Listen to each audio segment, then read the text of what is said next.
अपनी बड़ी बड़ी आंखों में कुछ छोटे छोटे से सपने पाले हुए थे उसने। तभी तो सब बातों से बेखबर, बस अपने सपनों को पूरा करने में लगी रहती थी वो। घर में सबकी लाडली, भाइयों का गुरूर और माँ बाप का अभिमान थी वो। अब आप सोच रहे हो ये है कौन?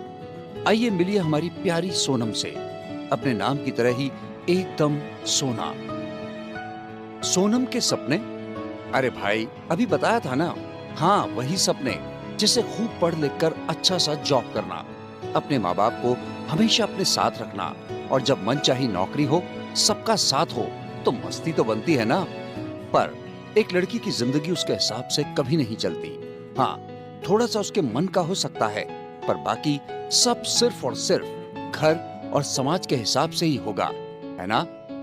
पर सोनम के पापा उसको उसके हिसाब से पढ़ने का और रहने का मौका देते हैं, और वो कभी उनको निराश नहीं करती। पर एक लड़की को इतनी आजादी देना सोनम के रिश्तेदारों को और कहीं ना कहीं उसके दोनों भाइयों को भी सही नहीं लगता था। पर सोनम के पापा ने कभी इस तरफ ज्यादा ध्यान नहीं दिया, और उन्होंने सोनम को अपने हिसाब से पढ़ाई करने की छूट दे रखी थी। हालांकि उसके ज्यादातर रिश्तेदार यही चाहते थे कि बस ज्यादा से ज्यादा वो 12वीं तक ही पढ़े और उसकी शादी कर दी जाए। पर तकदीर और ईश्वर तो कुछ और ही सोचे बैठे थे हमारी सोनम के लिए। स्नातक की पढ़ाई के बाद सोनम ने बीएड भी फर्स्ट क्लास से पास कर लिया। आखिर पापा के विश्वास को उसे साबित भी तो करके दिखाना था। फिर उसने पीजीटी की परीक्षा दी और रिजल्ट का इंतजार करने लगी। बस ये एक इंतजार ही तो नहीं करना चाहती थी सोनम, क्योंकि इस बीच वो सब नातेदार अपना परम धर्म निभाने फिर चले आए थे, जो अब तक उसकी पढ़ाई पूरी होने का इंतजार कर रहे थे। कि काहे का इंतजार, अब तो बिटिया की पढ़ाई भी पूरी हो गई, अब शादी भी कर दो, और लगे हाथ एक से बढ़कर एक रिश्ते बताने लग पड़े। जैसे सोनम की सबसे ज्यादा चिंता तो इन लोगों को ही थी। माँ बाप और भाई तो बस ऐसे ही हैं। पर उस वक्त भी सोनम को उसके परिवार से खूब सहयोग मिला। उसके भाइयों ने कहा कि जब इतना इंतजार किया है तो अब इसका रिजल्ट भी आ जाने दो, क्या पता नौकरी लग जाने पर कहीं अच्छे घर में रिश्ता तय हो जाए। सब सांसें रोके सोनम के रिजल्ट का इंतजार कर रहे थे, और सोनम का हाल तो सबसे खराब था। वो अच्छे से जानती थी कि इस रिजल्ट पर ही उसकी आगे की जिंदगी तय होगी। आखिरकार वो दिन भी आया जब उसका रिजल्ट निकलने को था, और सोनम ने पीजीटी क्लियर कर ली। उसकी तो खुशी का ठिकाना न रहा। घर में बधाइयां आने लगी, और आज सोनम के साथ उसके पिता और भाइयों को भी बहुत सुकून मिला। सोनम ने सबके विश्वास की लाज रखी। अब सोनम को काउंसलिंग के लिए लखनऊ जाना था। साथ में उसके प्यारे पापा गए। यही सोनम की जिंदगी का टर्निंग पॉइंट था, जिसने उसकी जिंदगी ही बदल दी।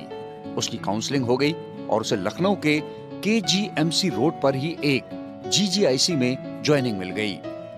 जैसा कि आप सभी को पता है कि केजीएमसी लखनऊ ही नहीं बल्कि पूरे यूपी का नंबर 1 कॉलेज है मेडिकल साइंस की पढ़ाई के लिए। सोनम बहुत खुश थी। उस दिन उसके हाथों में ज्वाइनिंग लेटर मिला। उसने कांपते हाथों से वो लेटर अपने पापा के हाथों में रख दिया।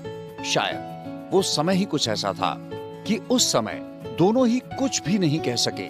सारे जज्बात आंखों से बाहर आ गए। जिस पिता ने सबका विरोध सहकर अपनी बिटिया को पढ़ा लिखा कर अपने पैरों पर खड़े होने लायक बनाया, उस पिता के विश्वास को उसकी बिटिया ने बखूबी निभाया। पर अब एक समस्या और आ गई। पोस्टिंग मिल गई और खुशियां भी मना ली, पर नौकरी करने के लिए एक ठौ छत की भी तो जरूरत होगी। बेटा तो कहीं भी एडजस्ट हो जाए, पर बेटी थोड़े ना ऐसे कहीं भी रहने लगेगी। तुरंत फुरत हल के तौर पर दूर के रिश्ते में मामा जी के यहाँ शरण ली जाए, ऐसी सलाह बड़के भैया ने दी। पहली बार सोनम को भैया की कोई सलाह पसंद आई। सोचने लग गई, इनके दिमाग में मेरे लिए सकारात्मक विचार भी आते हैं। चलो कुछ दिन की तो चिंता टली।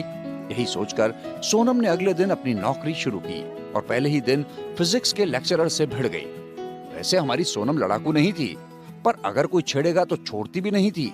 अब फिजिक्स के मासाब लेने लगे हमारी बायोलॉजी की मास्टरनी का इंटरव्यू, तो हमारी सोनम मैडम जी ने इतने अच्छे से उनको अपना परिचय दिया कि अब फिर कभी किसी का इंटरव्यू लेने की हिम्मत नहीं करेंगे। पर मुख्य समस्या अब भी हल नहीं हो पाई। अरे वही हमारी हीरोइन के रहने की व्यवस्था। सोनम ने हॉस्टल के लिए फॉर्म भरा, पर अच्छे रूम तो पहले से ही फुल थे और बचे हुए एक दो रूम रहने लायक तो किसी एंगल से नहीं थे। दूर के रिश्ते की मामी ने भी 2 दिन में दूरी बढ़ा ली और ये जता दिया कि जल्द ही कुछ करना पड़ेगा, नहीं तो आफत ही आफत थी। तभी मामा जी के दिमाग में एक तो बहुत गजब आइडिया आया, क्यों ना सोनम की रुकने की व्यवस्था अपने एक परिचित के घर कर दी जाए। मामा जी तो चाहते थे कि सोनम जल्द से जल्द कहीं सेट हो जाए, पर उन्हें उसकी सुरक्षा की भी चिंता थी। इसलिए वो अगले ही दिन यानी संडे को सोनम के पापा को साथ लेकर अपने उन परिचित के घर ले गए।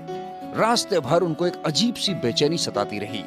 अगर वो घर पर हुआ तो उनका सोचा हुआ कुछ भी नहीं हो पाएगा। मन ही मन भगवान को याद करते हुए वो उस घर में पहुंचे, जहां पर आने वाले कल से सोनम की जिंदगी में सब कुछ बदलने वाला था।